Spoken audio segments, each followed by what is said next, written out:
సూర్యనారాయణ గారు 5వ చివరి భాగం 27/4/20 చివరి చాప్టర్లో కొన్నాను. అభినందన డాక్టర్ గారి సేవలకు అనేక మంది ప్రశంస. సుప్రసిద్ధ మహిళా ఉద్యోగ మందితో సంప్రదించి ఆపరేషన్ చేయించుకో మంచి చూపు. అది వరకు డాక్టర్ గారితో మంచి పరిచయం ఉన్నప్పటికీ ఆమె ఆపరేషన్ చేయించుకున్న సమయం డాక్టర్ గారి దగ్గర ఉండి వారు చేసే వైద్య విధానాన్ని, జీవన విధానాన్ని పరిశీలించడం. అందువల్ల ఆమె ప్రభావితురాలే. విజయవాడ ఘనంగా డాక్టర్ గారి షష్ఠి పూర్తి ఉత్సవం జరిపించారు.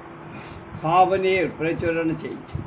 ఈ సందర్భంగా డాక్టర్ గారి ఆసుపత్రి నిర్వహణ గురించి ఒక అజ్ఞాత వ్యక్తి డాక్టర్ గారి షష్ఠి పూర్తి సంచిక ఆంగ్లంలో వ్రాసిన వ్యాసాలలో కొన్ని విషయాలు పొందుపరచబడి, బీద ధనిక భేదం లేకుండా చాలామంది మిత్రులు నాకున్నారు. వారు డాక్టర్ గారి గురించి చాలా చెప్పేవారు, కానీ నేను వాటిని వాళ్ళని చూడ.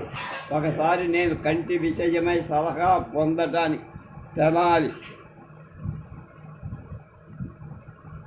వారి ఆసుపత్రికి వెళ్ళి ఆ ప్రాంతంలో కంటి కట్టుతో రోగులు తిరుగుతున్నందుకు సులభంగా వారి ఆసుపత్రి గుర్తుపట్టగా అక్కడి ఆసుపత్రి పట్టణాలలో పెద్ద ఆసుపత్రి మోస్తరుగా అంటే మోడల్గా చూసేందుకు చాలా అందంగా ఉంటుందని ఊహించారు.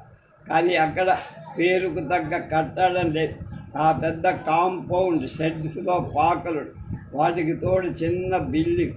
ఆ దృశ్యం చూసిన తర్వాత డాక్టర్ సూర్యనారాయణ గారికి ఇంతటి పేరు రావటానికి కారణం ఆయన నిజంగా బీదల పాలిటి డాక్టర్ కావటమే అనిపించింది.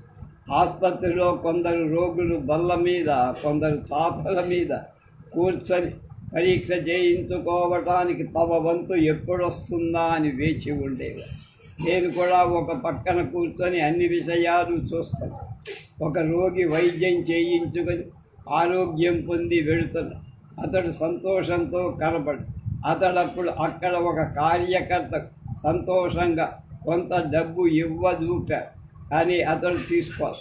అతడు ఎన్ని విధాల ప్రయత్నించిన ఆ కార్యకర్త ఏమాత్రం చెల్లించక, మీరేమన్నా ఇవ్వదలుచుకుంటే ధర్మనిధికి జమ కట్టండి, అది మంచి పద్ధతి, కానీ మమ్మల్ని ప్రలోభ పెట్టద్దు అని నెమ్మదిగా. వినోబా గారి సలహా ప్రకారం ఈ ఆసుపత్రి నడుస్తోంది. మీరు ధర్మనిధికి జమ చేసిన మొత్తం బీద రోగులు సహాయపడుతుంది. మా విషయం డాక్టర్ గారు చూడగలరు అన్నారు. అది విన్న నాకు ఈ రోగి కూడా తన ఫీజు ఇవ్వలేకపోయినందున వైద్యం సరిగా జరగదేమో అనే విచారం లేదు అనిపించి, ఆసుపత్రి చూడటానికి ఆశ్రమంలాగా కనిపించిన అందులో జరిగే వైద్యం కొత్త పద్ధతిలో, శాస్త్ర పద్ధతిలో సైంటిఫిక్గా జరుగుతుంది. వినోబా గారు నిర్వహించిన సర్వోదయ సిద్ధాంతం ఈ చికిత్సాలయం అక్షరాల ఆచరిస్తోందని చెప్పచ్చు. 3 దశాబ్దాల పాటు డాక్టర్ గారితో దగ్గర సంబంధం ఉన్న స్వాతంత్ర సమరయోధులు, బ్రహ్మ సమాజికులు అయిన తల్లాప్రగడ ప్రకాశరాయుడు గారు డాక్టర్ గారి షష్ఠి పూర్తి సంచిక వ్యాసం రాస్తూ అందులో సూర్యనారాయణ గారి వైద్య వృత్తి, తద్వారా ఆయన జీవనయాత్ర, సర్వోదయ శాస్త్రానికి సరైన వ్యాఖ్యానమని రమారమి 30 ఏళ్ల స్వానుభవంతో నేను చెప్పగల మాట. పుస్తకం వల్ల కాక అచ్చం జీవితపరంగా ఆత్మతత్వాన్ని తరచి సర్వ హక్కులతో ఆయన భుక్తం చేసుకున్న స్వార్జితమే ఇది. రోగుల సేవలు సర్వసేవా సంఘ ఉద్యమంలో సహకార్యకర్త సహోదరుడుగా చూసుకుంటూ తనతో పాటు వాళ్ళ స్వకుటుంబంలోని స్వజనులను కూడా నిశితమైన ఆత్మ పరీక్షకు లోను చేస్తూ ధర్మ సమాజ నిర్మాణానికి పునాదులు వేయడం ఆయన నిత్యకృత్యం కృషి. కందు కాలక వీధిలో తారాడి బిచ్చగాడికి లోపలికి శస్త్రచికిత్స చేసి ఆ 10 రోజులు వాడికి సమస్త ఉపచారాలు చేసి దాచి ఉంచిన వాడిని మధుకరపు గిన్నె చేతికి పోయిరా నాయన అని చెప్పగలిగిన ధీరోదాత్తుడు Suryanarayana. Doctor N Srinivasarao DO Oxon, DO MS London, eye specialist, honorary ophthalmic surgeon, government Rajapeta hospital Madras. Doctor గారు షష్ఠపూర్తి సంచిక ఆంగ్లంలో వ్యాసం రాసి నేను డాక్టర్ సూర్యనారాయణ గారి కంటే 10 ఏళ్ళు చిన్న. నేను ఆయనకు నా పెద్దన్నగా భావిస్తా. ఒకసారి తెనాల్లో డాక్టర్ గారు వారి ఆసుపత్రిలో నేత్ర శస్త్రచికిత్స చేస్తుండగా చూడటం జరిగి ఆపరేషన్ చేసి శుక్లాన్ని తీసేసిన తర్వాత కొత్త పద్ధతిలో కుట్లు వేసే పద్ధతి వారు ప్రవేశమే. వారి వద్ద నుంచి మంచి శస్త్రచికిత్సా పరికరాలు ఉండడమే కాదు, వారు చేసే శస్త్రచికిత్సా విధానానికి అనుగుణంగా కొన్ని కొత్త పరికరాలు కూడా తయారు చేయి శస్త్రచికిత్సా సమయం ఉపయోగిస్తారు. దీన్ని బట్టి వారు శస్త్రచికిత్సలో ఎంత శ్రద్ధ తీసుకోగలరో తీసుకుంటున్నారు. డాక్టర్ శ్రీనివాసస్ English I am decade junior to Dr. Surya Narayana and I consider him as my elder brother. It is an experience to see him at work, hear him when he speaks with all humility and witness the very simple life he leads. I have observed him in his operation theatre at Tamar. He adopts the latest techniques of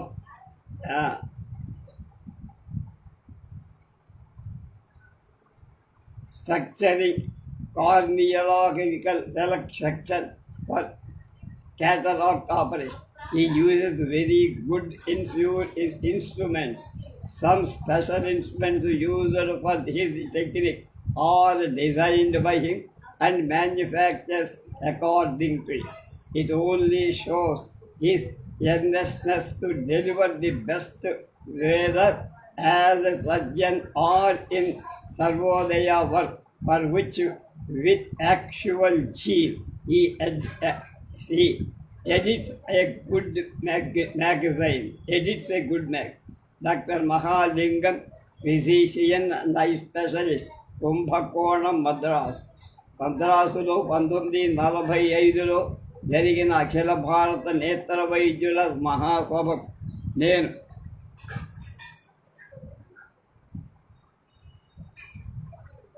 ప్రతినిధిగా వెళ్ళి డాక్టర్లందరూ సూట్లు ధరించి తిరుగుతుంటే వాళ్ళ మధ్య నేను ఒక్కడిని ముతక ఖద్దరు వస్త్రాలు ధరించి తిరగటం నాకు కొంచెం ఎబ్బెత్తుగా అనిపించింది. ఆ సమయంలో ఆంధ్ర ముతక ఖాదీ పంచె మోకాటి వరకు కట్టి పైన ఒక కండువా మాత్రమే వేసుకొని అందరితో కలిసి మెలిసి తిరిగే ఒక యువ డాక్టర్ నాకు దృష్టిని ఆకర్షించి అతడు ఒక సన్యాసిలా నాకు అతడు ధరించిన బ్యాడ్జీని బట్టి అతడు తెలాన్ నుంచి వచ్చిన ప్రతినిధి అని తెలుసు. అప్పటి నుంచి నేను ప్రతి మహాసభకు విధిగా వెళ్ళిన సందర్భమొప్ప ఆ డాక్టర్ గారిని చూసి పరిచయం చేసుకోవాలని ప్రయత్నిస్తాను. కానీ ఆయన నాకు కలప. ఆ తర్వాత 1948లో బొంబాయిలో జరిగిన మహాసభలో డాక్టర్ సూర్యనారాయణ గారు నాకు పరిచయం చేయబడి వారు తమ ప్రాంతంలో అంధత్వ నివారణ కోసం విశేష కృషి చేస్తున్నారని అర్థమైంది. ఆ సమయంలో ఆయన భార్యను కూడా చోటం ధరించింది. ఇద్దరు తెల్ల ఖాదీ ధరించి నేను కూడా మా ప్రాంతం నాకు తోచిన విధంగా అంధత్వ నివారణ కృషి చేస్తున్నా కనుక వెళ్ళి వారు చేసే సేవను చూసి రావాలని నిశ్చయించుకొని కానీ అనేక కారణాల వల్ల వెళ్ళలేక 1963 జూలైలో సర్వోదయ పత్రిక సంపాదకులు ఎస్ఐ రామస్వామి గారు నాకు జూలై మాసపు సంచిక అందులో డాక్టర్ గారు వినోబాజీకి రాసిన ఉత్తరం ఉంది. దానిలో డాక్టర్ గారు తను చేసే ఆపరేషన్ అనుగుణంగా ఉండటానికి కొత్త పనిముట్లను తయారు చేయించి వాటి సాయంతో ఆపరేషన్లు చక్కగా చేస్తున్నారని ఉంది. అది చదివిన తరువాత త్వరలో తెనాలి వెళ్ళి డాక్టర్ గారిని చూడాలని నిర్ణయించు. ఆ సమయంలోనే హైదరాబాదులో జరిగే దక్షిణ భారత హిందీ ప్రచార సభ ఆంధ్ర రథోత్సవంలో పాల్గొనాల్సి వచ్చి, అందువల్ల నేను హైదరాబాదు నుంచి తిరిగి తెనాల్లో దిగి మీ పని చూడాలని అది వారికి జాబు రాసి, అందుకు వారు జవాబు రాస్తూ ఫలానా తేదీని రావలసిందని, మరొక రోజు ఎక్కువగా ఉండాల్సిందని కోరారు. ఆ రోజు Guntur medical college ophthalmic professor doctor Musalappareddy MS గారికి అధ్యక్షత వారి ఆసుపత్రి ఆవరణలు జిల్లా మెడికల్ అసోసియేషన్ సభ జరుగుతుందని, అందులో కంటి శుక్లాలు ఆపరేషన్లో తన కొత్త పద్ధతిని గురించి తన ప్రసంగం కూడా ఉంటుందని. తెనాలి వెళ్ళాక డాక్టర్ గారి నేత్ర చికిత్సా నైపుణ్యాన్ని పరిశీలించటమే కాక వారు చేసే సర్వోదయ కార్యక్రమం కూడా దగ్గరగా పరిశీలించడానికి అవకాశం దొరికింది. సర్వోదయ కార్యక్రమం నా అభిరుచుల్లో కూడా ఒకటి. అందువల్ల వారి పని నాకు ఆనందం కలిగి మాటల సందర్భంలో నేను అడిగిన దాని సమాధానంగా మద్రాసులో జరిగిన మహాసభలు సన్యాసి వేషంలో కనపడింది తానేనని డాక్టర్ గారు ఆ దుస్తులలో ఉన్నందు వైద్యుల సభకు ప్రవేశం దొరకటంలో కొన్ని ఇబ్బందులు కలిగినందు పైజామా లాల్చీ ధరించి రావాల్సి వచ్చిందని doctor Vempati mister Mahalingam doctor అంటారు. For the first time in April 1945 I attended the conference of the All India Ophthalmic Society held in Madras. At the time I felt I was a singular in being dressed in rough and coarse khadi amidst the other delegates who were all very elegantly dressed. At that moment a slim young figure, half naked and wearing up to the knee a khadi dhoti of pure Andhra cotton of light brown color attracted my attention. It looked as a sannyasi and just but was wearing a delegate's badge. The badge revealed that he hailed from Tenali in Andhra Pradesh. I had but to admire his courage in moving in that dress. Since then, I have been looking forward to see the same doctor in every other conference.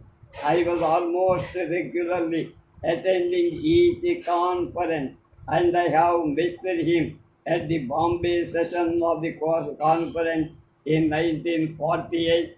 I was introduced to Dr. Vempati Surya Narayana as one who has been doing very good humanitarian work in relieving the blindness of the poor in his day.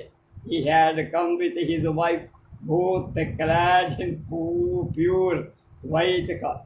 I have been trying to go to Tenali to see his work, compare notes with the same kind of work I am surprised to do in my place, but circumstances did not permit my going to Tenali.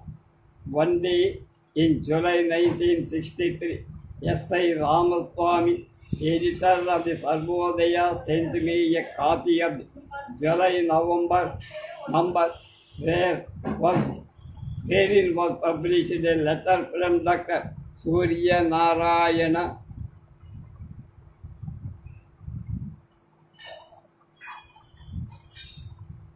to Vempati Vinobaji. In that letter, the doctor had explained to Vinobaji his satisfaction in improving few eye instruments with which he is carrying on his work with impunity. Immediately I made up my mind to go to Tenali and see his work. And came in my trip to Hyderabad for the silver jubilee of the Hindi Prachara Sabha Andhra, and I wrote to the doctor about my intention to alight at Janali on my way there. He not only welcomed but also requested me to stay for a day more so that I could attend the meeting of the District Medical Association to be held in the hospital where Dr. Mullappa Reddy, MS, Assistant Professor of Ophthalmology, Guntur Medical College, was to preside, and he was to address the members about his technique. Arriving at Tenali, I had an opportunity of not only securing his work as an eye doctor but also as a real and sincere Sarvodaya worker in which I am also interested. Dr. Suryanarayana has, with a scientific approach, adopted all the best in his various methods of cataract surgery and developed his own technique, which is almost foolproof. I had opportunity to see him working and found that it was very successful. In a casual talk at that time, I came to know that he was not other than the sannyasi delegate of 1945, and he had to change his dress to paijamas and kurta of khadi subsequently, as he could not get admission with that dress into hospital in other places where he wanted to study the work. Drishtya C. Bharumurthy, BALT,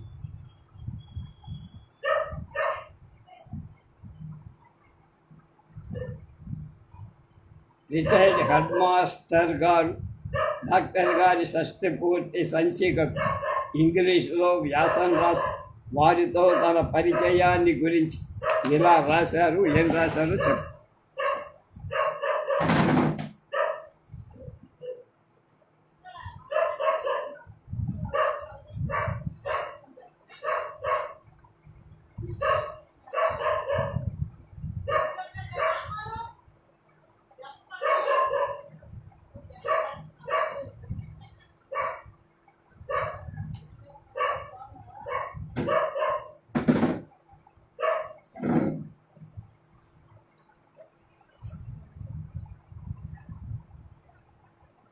doctor గారు తెనాలిలో ఆసుపత్రి ప్రారంభించినప్పటి నుండి నాకు తెలుసు.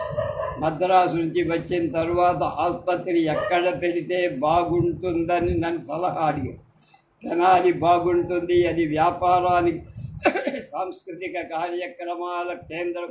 మీ నాన్నగారు రేపల్లో పనిచేస్తున్నారని ఆలోచించకుండా తెనాలిలో ప్రారంభించు అని సలహా. 1936 ఒకసారి నా భార్యకు దుర్మాంసాలు చాలా తీవ్రంగా వచ్చి చాలా బాధపడు. అప్పుడు నేను రేపల్లలో హెడ్ మాస్టర్గా పనిచేస్తాను. అక్కడి జనరల్ డాక్టర్ గారికి చూపించగా వెంటనే కంటి డాక్టర్కు చూపించమని సలహా ఇచ్చి అంత కొంచెం ముందుగా నన్ను అర్జెంటుగా కాకినాడ రమ్మని టెలిగ్రామ్ కూడా వచ్చేది. అప్పటివల్ల నా సహ ఉపాధ్యాయుని ద్వారా నా భార్యను తెనాలిపై నేను కాకినాడ. వాళ్ళిద్దరూ ఆ రోజు డాక్టర్ గారికి అతిథి. 3వ రోజు కాకినాడ నుండి తెనాలి వచ్చి డాక్టర్ గారిని కలిసి, మీ భార్య కళ్ళ స్థితి చాలా ప్రమాదంగా ఉంది, కనీసం ఒక్క కన్నులైనా రక్షించాలంటే 2వ కన్ను చెడిపోతే ఆ కన్నును తీయాల్సి ఉంటుంది. కావాలనుకుంటే మీరు మద్రాసు తీసుకొని వెళ్ళండి, ఈలోగా నా ప్రయత్నం నేను చేస్తా అని డాక్టర్ గారు. నాకేం తోచదు. రేపల్లె వెళ్ళి అన్ని ఏర్పాట్లు చేసుకొని 2 రోజుల తర్వాత 2 రోజుల క్రితం కంటే కళ్ళు ఇప్పుడు కొంచెం బాగున్నాయి. వెంటనే మద్రాసు తీసుకు వెళ్లాల్సిన అవసరం కనపడటం లేదు. డాక్టర్ గారు చెప్పారు. ఆ మాటలు విన్న నాకెంతో ఊరట లభించింది. డాక్టర్ గారి ఆసుపత్రి పక్కనే ఒక ఇల్లు అద్దె తీసుకొని 6 నెలలు వైద్యం చేయించి ఆమెకు 2 కళ్ళు బాగుపడ్డాయి. డాక్టర్ ఫీజు ఎంత ఇవ్వాలను పనివారికి ఏం ఇవ్వాలో నాకు తెలియదు. నేను ఖద్దరు ధోవతులు తీసుకొని డాక్టర్ గారికి బహూకరించబోయి, డాక్టర్ గారికి ధోవతులు పెట్టమని మీకు ఎవరు సలహా ఇచ్చారు అంటూ ఆయన మెత్తగా చివాటులు. ఆ తర్వాత ఆయన భానుమూర్తి గారు, మీరైతే డాక్టర్కు బహుమానాలు, కార్యకర్తలకు కొంత సొమ్ము బహుకరించగా, కానీ చాలామంది ఏమీ ఇవ్వలేని స్థితిలో ఉంది. ఈ విధంగా తీసుకుంటే మా కాంపౌండర్లు కూడా అలవాటు పడి బహుమతులు ఇవ్వలేని వాళ్ళకి చూపించాల్సిన శ్రద్ధ చూపించకొద్దగా, కనుక నా విషయంలో కూడా అటువంటి పొరపాటు ఎందుకు జరగకూడదు. మేమందరం పూజ్య వినోబా భాగవయ్య గారి సలహాకు కట్టుబడి సామాన్య ఫీజు మాత్రమే వసూలు చేస్తూ ఆసుపత్రి నడుపుతారు. నా అశ్వాసపాత్రులైన కార్యకర్తలు కూడా ఏ విధమైన బహుమతులు తీసుకోరు. అందువల్ల తిరిగి ఆ ధోవతలు తెచ్చిన షాపులో ఇచ్చేయండి. వారు అన్నదానికి సమాధానంగా నా వద్ద సమాధానం నా దగ్గర. నేను ఆశ్చర్యంతో ఆనందంతో మునిగి 6 నెలలు నా భార్య వైద్యం చేసిన నేను ఫీజు కింద ఇచ్చిన మొత్తం 10 రూపాయలు. ఫీజు 6 నెలలు. మా స్వంత ఖర్చులు 600 రూపాయలు. Shri Bhanumurthy, my association with our beloved doctor dates from about the year to which he set up practice after completing his medical education. I remember his asking me as to where he could set up practice, Repalle or Tenali. I was headmaster of BH School, Board High School, Repalle then, and his father was employed at the head clerk of Repalle Municipal Court. My prompt reply was Tenali. In the place for his practice and not Repalle, Tenali is both the cultural and commercial headquarters of Tenali division. A few of my personal experiences with our doctor. My wife had developed granules of a really severe type in July 1936, and one afternoon her eyes looked literally blood red, and local doctor, I was then at Repalle, 16 miles from Tenali, arrived, advised immediate examination by an eye specialist. I could think of none other than Dr. Vempati, who became an eye specialist just from 1930. As a wife from Kakinada, just that afternoon, I summoned me immediately to that place. I entrusted my wife with a colleague of mine to be taken that very evening to our doctor. They were his guest house. I returned the third day morning to Tenali and rushed to him from railway station. He told me the condition of my wife's voice was bad and that he would be able to say what he could do in a day or.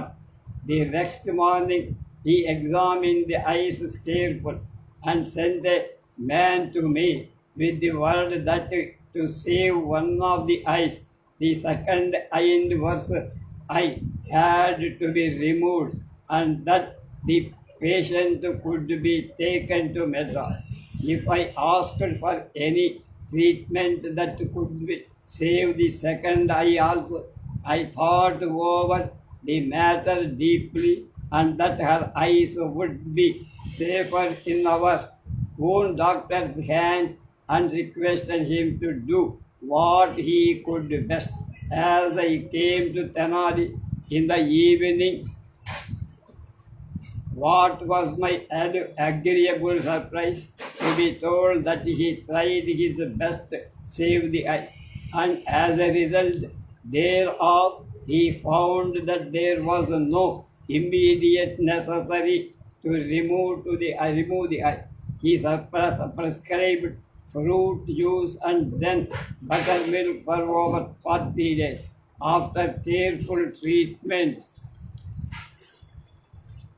her both eyes became clear and she was, so to speak, uh, given back her eyes, which were hopelessly damaged on account of the severe type of granules.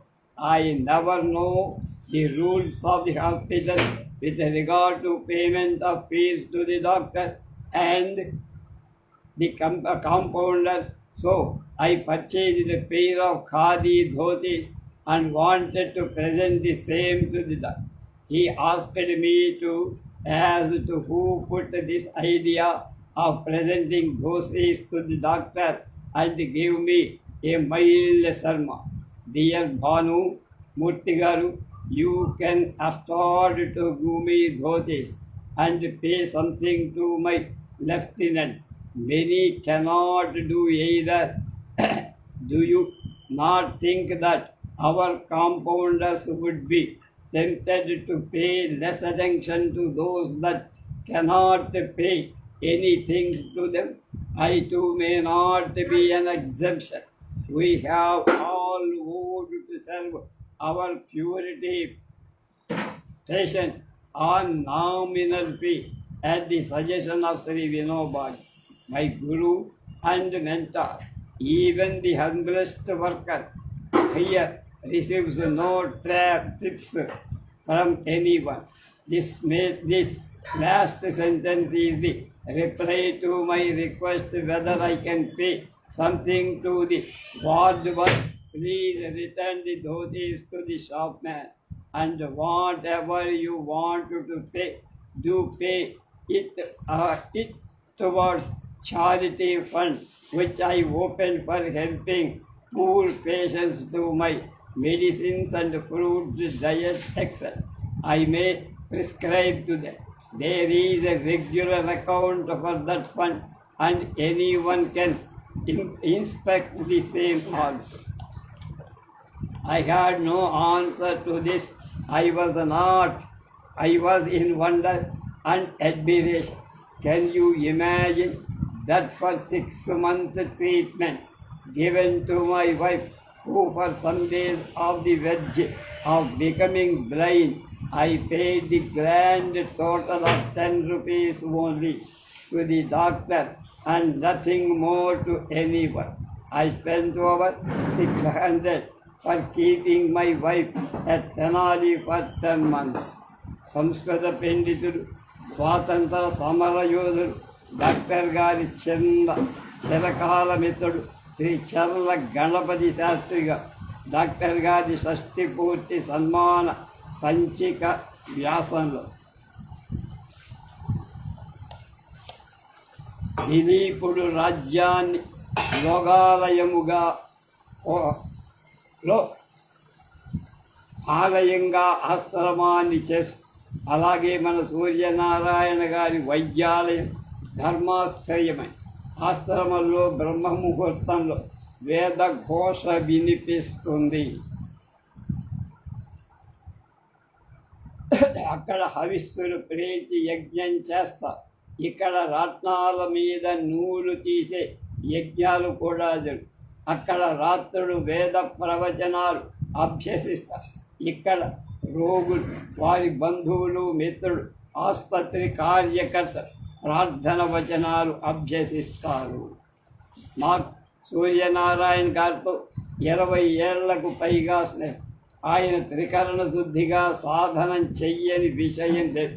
ఒక్క ఆహారాన్ని గూర్చే కాదు, నిత్య జీవితం చిన్న చిన్న విషయాలను పెద్ద విజ్ఞాన విషయాల వరకు ఎప్పటికప్పుడు పరిశోధన చేస్తూ సత్యంగా తోచిన మార్పు చేసుకోవటానికి ఆయన ప్రతి చిన్న పనిని సూక్ష్మ దృష్టితో పరిశీలించిందే చెయ్య. అందువల్ల ఇతరులు ఏమనుకుంటారు అనే సంశయం వారికి ఎన్నడూ లేదు. సత్యానికి భయపడినట్లుగా వారు దేనికి భయపడరని చర్ల గణపతి శాస్త్రి గారు. ఆయన నిడదవోలులో ఒక గొప్ప ఆశ్రమాన్ని పెట్టి నడిపారు. అందులో గాంధీ సిద్ధాంతాలే. వాళ్ళ అమ్మాయిలు ఇద్దరూ కూడా, సుశీల గారు వాళ్ళ అక్కగా ఇద్దరూ కూడా దాన్ని అద్భుతంగా నడుపుతూ ఉంటారు. వాళ్ళని తీసుకొచ్చి ఉయ్యూరులో మేము సన్మానం చేసాం, మమ్మల్ని వారు సన్మానం చేశారు నిడదవోలు. ఆ చర్ల గణపతి శాస్త్రి గారి అవార్డు నాకు, ఆయన భార్య అవార్డు మా శ్రీమతికి కూడా అందజేశారు.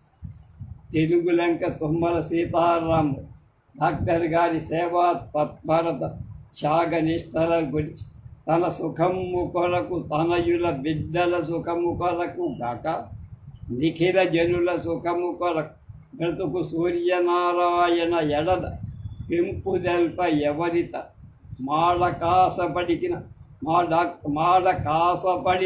మా డాక్టరు తెనాలి వాడ మొక్క మేడ వయసు మాడ కాసపడక మహినల్లడ మేడ ఇచ్చకట్టి ఇతడు కీర్తికాంతలు అలర మళ్ళ మాడకు ఆశపడితే మా డాక్టర్ తెనాలి వాడలో వాడ ఒక్క మేడ వై. డబ్బుకి ఆశపడితే తెనాలిలో వీధిలో మేడలు కట్టుండేవారు. మాడకు ఆశపడక, డబ్బుకు ఆశపడక మహినల్లడ అంటే భోగమంతా కూడా మేడ కట్టాడైన ఆప్యాయపు మేడ. కీర్తికాంతల ఊరకుండజాలనొక మాట చెప్పకి సాధుమౌడి ఎంత బాధపడి నన్ను వంటి వాండ్రు నాకంటే మనగాండ్రు బ్రతుకు దిద్దుకొందు రితని చూసి. హిందీ పండితులు, సర్వోదయ కార్యకర్తలలో డాక్టర్ గారి కుడి భుజంగా పనిచేశారు శ్రీ చర్ల జనార్దన స్వామి గారు రాస్తూ డాక్టర్ గారి నిస్వార్థ సేవల గురించి ఇలా, నా అంత స్వార్థపరుడు మరొకటి లేదు, నేను పక్కా స్వార్థపరు. ఇతరుల క్షేమం గురించి నేను పట్టించను. ఇతరుల క్షేమం కొరకు అహర్నిశం పెరుగులాడుతూనే ఉంటాడు అని గాంధీ మహాత్ముని సూత్రం. దాదా 30 సంవత్సరాల నుండి ఈ మహావాక్యాన్ని తూచా తప్పకుండా అనుష్ఠించడానికి తన జీవితాన్ని అంకితం చేసిన స్వార్థపరుడు మన తెనాలి డాక్టర్ సూర్యనారాయణ గారు. 1926లో డాక్టర్ గారు జీవిత యాత్ర ప్రారంభించేటప్పుడు వారు కూడా సామాన్య వ్యక్తే. అయితే వారిలో అణగి మణిగి ఉన్న మానవత్వ సంస్కారం అనండి, అది వారిని మామూలు బాటలో ఎక్కువ కాలం సాగనివ్వల. స్వార్థ సిద్ధితో వారికి సంతోషము కూడా దొరకదు. సత్య మార్గం తనను నడపగల మార్గదర్శకుడు కావాలని తత్ఫలితంగా అన్వేషణ ప్రారంభం. సమాజ జీవితంలో సంబంధం లేకుండా ఏకాంత సాధన చేసే రమణ మహర్షి, అరవింద ఘోష్ వంటి ఆధ్యాత్మిక పురుషులు వీరిని ఆకర్షించలేకపోయారు. పరువు ప్రతిష్టల కోసం, పదవుల కోసం రాకులాడి రాజకీయవేత్తల వైపు వీరి దృష్టి పోలా. సమాజం మధ్యలో ఉంటూ సత్సాధనకై ప్రయోగాలు జరిపే గాంధీ మహాత్ముని మార్గాన్ని అనుసరించి సత్పరిణామంగా ఆత్మకథ పఠనం ప్రారంభం. వచ్చిన ప్రతి రోగిని భగవత్ స్వరూపులుగా భావించి అత్యంత ప్రేమ అనురాగాల చికిత్స చేసి పంపడం. రోగుల వద్ద వచ్చే ఫీజు కంటే చూపు లభించిన ఆనందాది రేఖంతో రోగులు ఇచ్చే ఆశీర్వచనాలు అమూల్యమైనవి అనుకోవడం వారి వైద్య వృత్తి ఆధ్యాత్మిక సాధనగా మార్చేది. కనుకనే ఆపరేషన్ బల్ల మీద పడుకున్న రోగి కంటిలో వారికి భగవంతుడే కనిపిస్తారు. అందుచేతనే కంటి వైద్యంలో నానాడికి వారి హస్తకళ పెంపొంది కొత్త పనిముట్లు, కొత్త విధానాలు కనిపెట్టే సామర్థ్యం కలిగి నిత్య నూతన ఉత్సాహం ఇతోధికమై మానవ సేవ చేయగలుగుతారు. ప్రసిద్ధ హోమియోపతి వైద్యుడు డాక్టర్ పిలకా కృష్ణమూర్తిగా మన డాక్టర్ గారితో తనకున్న స్వానుభవాన్ని ఇలా చెప్పి, సుమారు శతాబ్ద ప్రథమంలో కంటి వైద్యం అంటే డాక్టర్ సూర్యనారాయణ గారు అంటే కంటి వైద్యం. తరాల్లో జ్ఞప్తికి వచ్చి ప్రతి ఇంట వారి పేరు పాడుక పదంగా ఉండే ఆ అనడంలో అతిశయోక్తి. చరిత్రకారులు వారి గురించి వ్రాయాలని ఒక మోస్తరు గ్రంథమే ఉంది. స్వతహాగా గాంధేయవాది అవటం వల్ల వినోబా గారి ప్రముఖ శిష్యుడు అవటం చేత ప్రజాసేవ డాక్టర్ వెంపటి గారి దినచర్యలు ప్రముఖ స్థానంగా మారి వీరు బహుముఖ ప్రజ్ఞా దురంధరులైన వైద్యశాస్త్రం, ముఖ్యంగా కంటి వైద్యం వారి ముఖ్యం. మా కుటుంబంతో డాక్టర్ సూర్యనారాయణ గారి 60 సంవత్సరాల పరిచయం. Intra capsular cataract operation doctor గారి కంటి వైద్యంలో ప్రముఖ స్థానం పొంది నా చిన్నతనంలో వీరిని చూడటానికి తెనాల్లో జరిగింది. మా తండ్రి గారికి మద్రాసులో ప్రముఖ వైద్యుడు ఒక కంటికి ఆపరేషన్ చేస్తే దురదృష్టవశాత్తు మా తండ్రి గారికి దృష్టి రాదు. డాక్టర్ వెంపటి సూర్యనారాయణ గారు మా తండ్రి గారికి 2వ కన్ను ఆపరేషన్ చేసి ఆ తర్వాత 20 సంవత్సరాలు తండ్రి గారు చక్కగా వేదాంత గ్రంథాలు అధ్యయనం చేసి వారి దైనందిన జీవితం ఎలాంటి లోపం లేక చక్కగా ఈ విధంగా డాక్టర్ వెంపటి గారి మా కుటుంబం రుణపడి. నేను హైదరాబాద్లో ప్రాక్టీస్ చేస్తూ అప్పుడప్పుడు వారిని కలిసి వారి పనిని పరిశీలించి డాక్టర్ గారిని కలిసినప్పుడు వారికి ప్రాక్టీస్ హైదరాబాద్ తరలించమని లిఖితపూర్వకంగా స్వయంగా విసిగించి వేధించగా వారు నా కోరిక మన్నించి హైదరాబాదు మకాం. వీరి పరిచయంలో అనేక సంఘటనలు. ఒకసారి డాక్టర్ గారి చేతి వేళ్ల చిగురు పొక్కుడొచ్చాయి.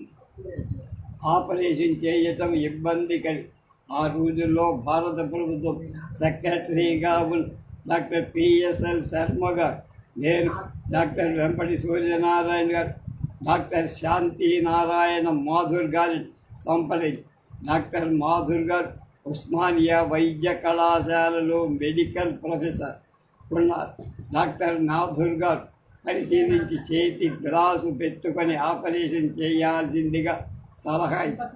ఆ సందర్భంలో ఢిల్లీలోని ఒక కంటి వైద్యుడు గ్లౌజు పెట్టుకొని కంటి ఆపరేషన్ చేయటం చూశానని డాక్టర్ శర్మ గారు, ఒక మనిషి చేయగలిగిన పని కృషితో ఏ మనిషినైనా నిరాకాటంగా చేయ అని డాక్టర్ వెంపటి గారు చెప్పారు.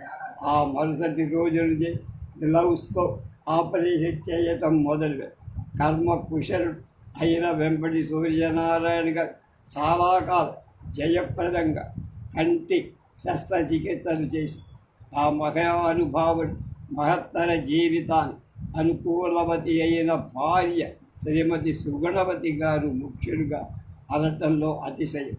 ఈ పుణ్య దంపతులకు శ్రీ వినోబా గారిని దర్శించే మహద్భాగ్యం నాకు కలిగిందంటున్నారు. డాక్టర్ గారు బీద రోగులకు చేసే సేవను గుర్తి ప్రథమ ప్రపంచ తెలుగు మహాసభ వారిని సత్కరించింది. 1986 సంవత్సరం డిసెంబర్లో మద్రాసులో విజ్డమ్ తరఫున జరిగిన సభలో కేవీ గోవిందరావు గారు డాక్టర్ గారికి ఒక వెండి కన్నుతో పాటు స్టార్ ఆఫ్ ఇండియా అనే టైటిల్ కూడా ఇచ్చి సత్కరించారు. అంతిమ యాత్ర.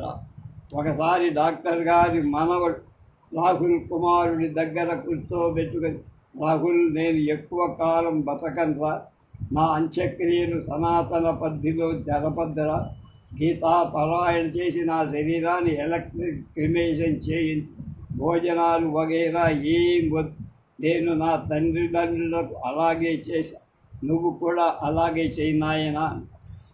2 లక్షలకు పైగా ఆపరేషన్లు చేసి రోగుల నేత్రాలకు మళ్ళా దృష్టిని కలిగించిన డాక్టర్ గారు నేత్ర 24/8/93 మంగళవారం సాయం 6:30 గంటలకు శాశ్వతంగా మూతపడ్డ. డాక్టర్ గారి మరణ వార్త ఆకాశవాణి ప్రాంతీయ వార్తల్లో ప్రసారమై ఆ వార్త విన్న సర్వోదయ కార్యకర్త చర్ల జనార్దన స్వామి దంపతులు అందరికంటే ముందు డాక్టర్ గారి ఇంటికి చేరి అప్పటికే తాతగారి పార్థివ దేహ స్నానం చేయి అంతిమ యాత్రకు మనవడు రాహుల్ సిద్ధం చేసి జనార్దన స్వామి దంపతులు స్వయంగా వడికిన నూరు చెల్లపాల దండు డాక్టర్ గారి దేహానికి అర్పించి నిత్య ప్రార్థన భగవద్గీత పారాయణ డాక్టర్ శాంతారాం దంపతులు కూడా గీతా పారాయణలో ఆ తర్వాత ఈశావాస ఉపనిషత్ విష్ణు సహస్రనామ పారాయణ రామ్ ధున్ వగేరా కార్యక్రమాలు జరిగాయి. డాక్టర్ గారి మరణ వార్త రేడియో వార్తాపత్రికల ద్వారా తెలుసుకొని అంతిమ దర్శనం కోసం అనేక మంది వచ్చి అమాత్యులు ఆలపాటి ధర్మాలు గవర్నమెంట్ చీఫ్ విప్ శ్రీమతి నందపనేని రాజకుమారి వచ్చి శ్రద్ధాంజలి డాక్టర్ గారి